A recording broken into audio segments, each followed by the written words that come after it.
जोर जोर से मारती थी, वो भी लोहा से।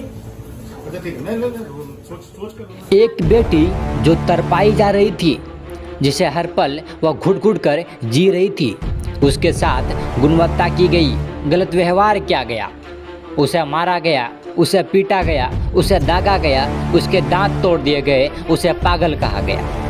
वह कोई अनजान नहीं थी, वह अपने मालिक की घर मेड का काम करती थी, खाना बनाती थी, जो घर के लिए निवाला बनाती थी, उसे ही पीट करके अस्पताल के बिस्तर पर लिटा दिया गया।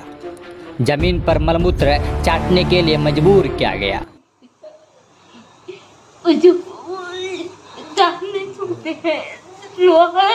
हाँ, लोहा का उससे मारा।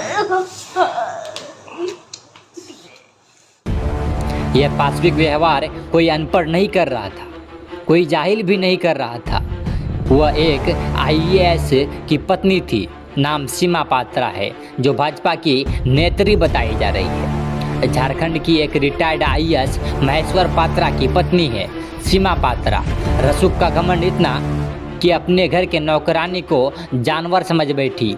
उसके साथ इस तरीके से अत्याचार किया गया कि वह पूरी तरह से टूट गई। शरीर पर चोट के कई निशान हैं। उस मेड का नाम, झारखंड के बेटी का नाम सुनीता है। वह गुमला की रहने वाली है।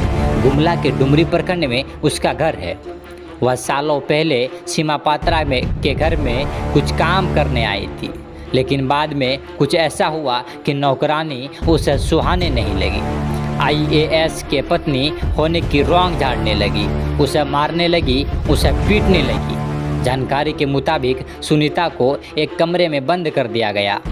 जो घर में सबको खाना खिलाती थी, उसका ही खाना पीना बंद कर दिया गया। बिना बात से मारा पीटा गया। उसके आगे की 3 दांतों को तोड़ दिया गया। हाल इस कदर हो गई कि अच्छा खासा सेहत लेकर काम करने आई सुनीता अपने पैरों पर भी खड़ी नहीं हो पा रही है। वो ज़मीन पर बैठकर चलती।